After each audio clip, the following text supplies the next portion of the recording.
another one. And I'm going to tell the viewers already heard me say this. I really, really like Senator Richard Lugar. Mm-hmm. He was a co-sponsor, and still is, of the DREAM Act, a good policy to enact in my opinion and others. I am a Senator Lugar supporter. Senator Lugar, by the way, John, will be here until, for all the listeners, just to let you know, he will be here sitting in the chair you're sitting in. Yes, that will happen.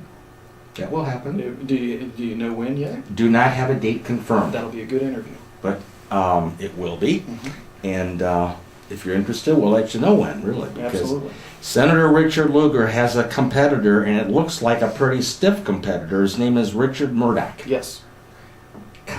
State Treasurer? State Treasurer. Actually got elected the same night I did in 2006. He and I are very good friends. I've been a friend of his for 2002, since about 2002. But it's impossible not to like Richard Lugar. If you're running against Richard Lugar, you're running a race that's just not going to go very far. But you know, it's going to be a one to watch on election night, because he has been Murdoch has been working the state for the better part of a year now, and getting a lot of important endorsements. I haven't seen a lot of polling though. It makes you. I mean, it really does make you wonder, because I mean, Dan Coates came back to Indiana, faced a lot of the same criticisms that Richard Lugar has, and. But he's incredibly well respected. You know, has never done anything but help the state of Indiana. And Dan Coates won resoundingly in 2008, I believe it was. 2008, 2009, 2010. Yeah.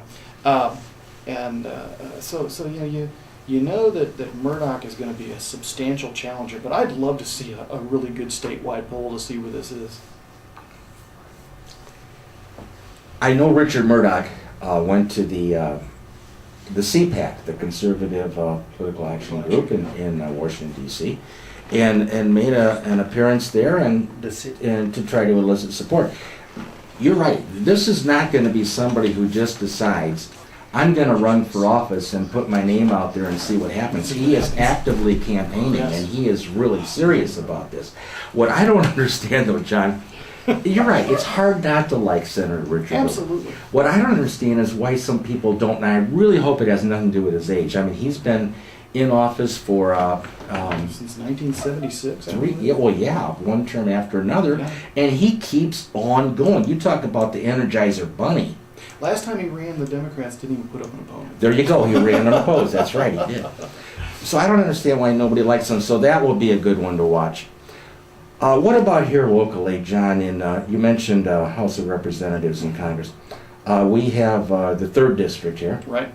And we, what about that one? Is that one to watch or not? Because pretty much it's all over. Doesn't look like it. It doesn't look like it. I mean, the way this district got redrawn, Allen County really is the best chance a Democrat has in that district. Once you leave Allen County and get into the other 9, I believe, counties in the district, it gets so overwhelmingly conservative that it really is very, very difficult to win that race. I don't think Congressman Stutzman has any opponent in the primary. There are 3 or 4 candidates that filed on the Democrat side. I don't think you're going to see that one change hands anytime soon. Again, the Indiana primary is May the 6th. Voter registration is what counts. It's up to the people. We hire them, we fire them, and it's very important. And thank you for listening to become, as we're all learning. I mean, I'm learning a lot today. We're all learning to become informed voters, which is the key to our democratic government, which literally people around the world envy and wish they had. Now, it's not all perfect. It's not all perfect, we know that. But when you see people that are literally wishing they had a democracy such as we are and are willing to go to war over it or battle over it, we are so fortunate. Okay, John, I can go a number of different directions here. Part of it is, Raul, I don't know how much more time we have. Are we doing okay on time here? 5 minutes? Oh boy. because I have got too much now. Okay, I was going to talk about the other. Well, let me just get this out right away. It's interesting. Indiana is one of 50 states, and yet in the last few months, consider the amount of publicity Indiana has received. The Super Bowl, of course. Mitch Daniels giving the rebuttal to Barack Obama in the State of the Union. Mitch Daniels being considered as a possible vice presidential candidate, and the latest waiver for the right to the school, No Child Left Behind, issued by the federal government because of our school system here, which passed the test, and so on. Isn't this unusual that Indiana's getting so much attention and more to come? Yeah. Especially with the May 6th primary. It really started 4 years ago when every presidential candidate of any weight was spending a lot of time in this state. People got used to talking about us again, and there have been so many reasons since then that have made Indiana politically viable. I mean, you're going to see these candidates back here again this year, and that just doesn't hurt us a bit. If you look at the standard turnout in a primary election in this state versus the turnout in 2008 when things were so on fire, that's the way it should be versus the way it is now. Another good point, too, on the voter turnout for the primary in Indiana in May. Primaries tend to have lower voter turnout than the general election, so your vote will count more. That's right. It's important to vote. Okay, John, let's see here. We covered that one. Your goal.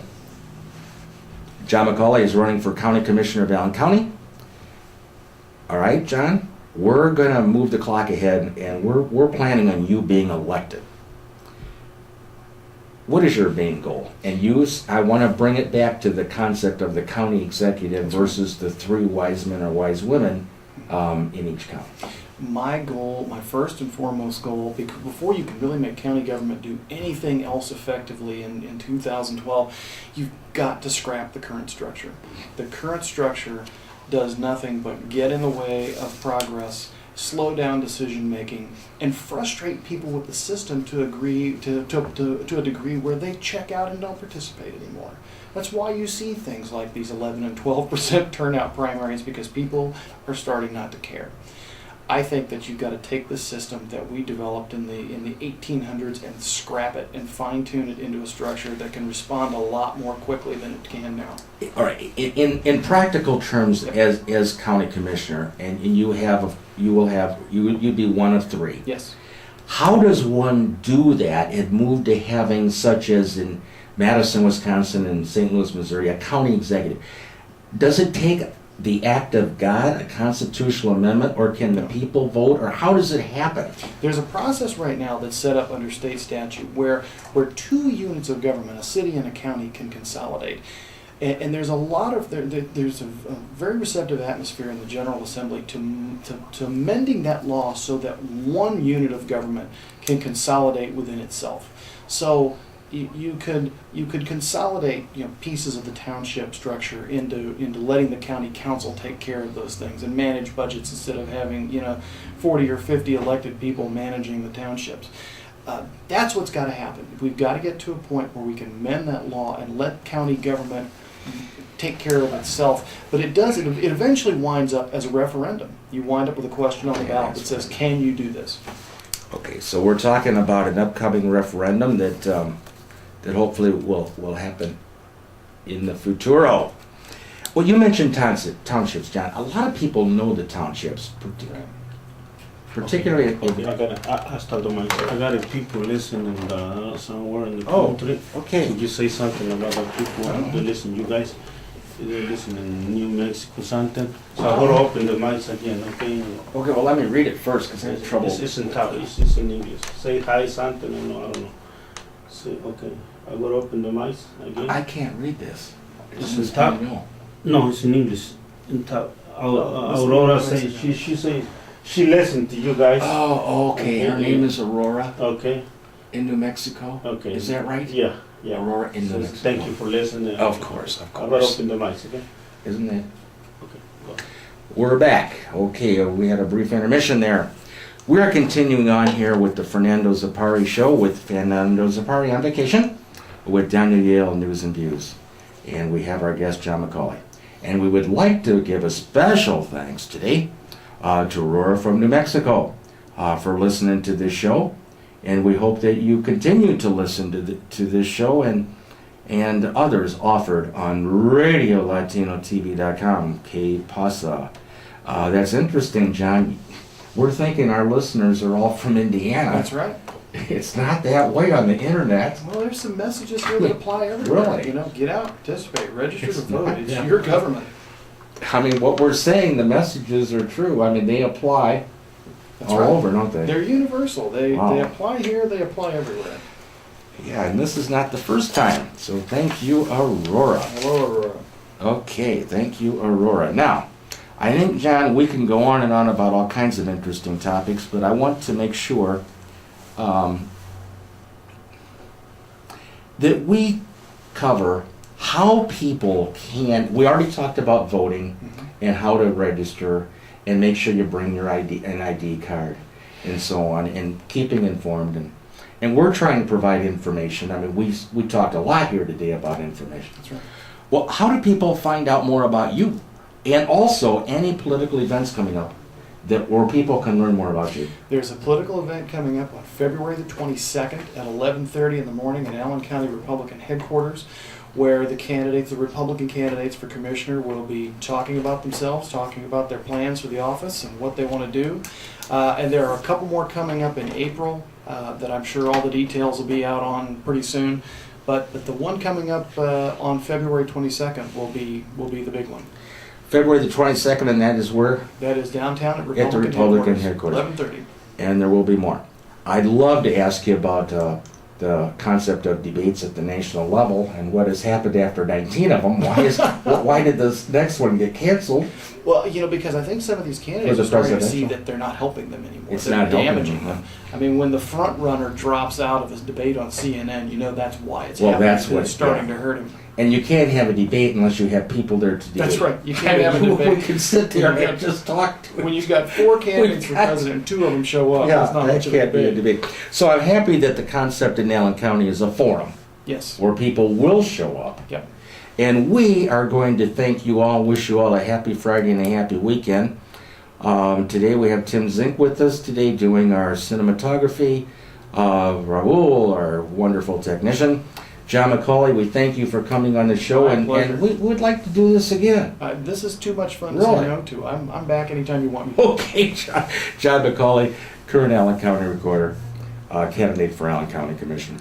And most importantly, all the listeners throughout the World Wide Web on RadioLatinaTV.com. Que pasa, stay safe.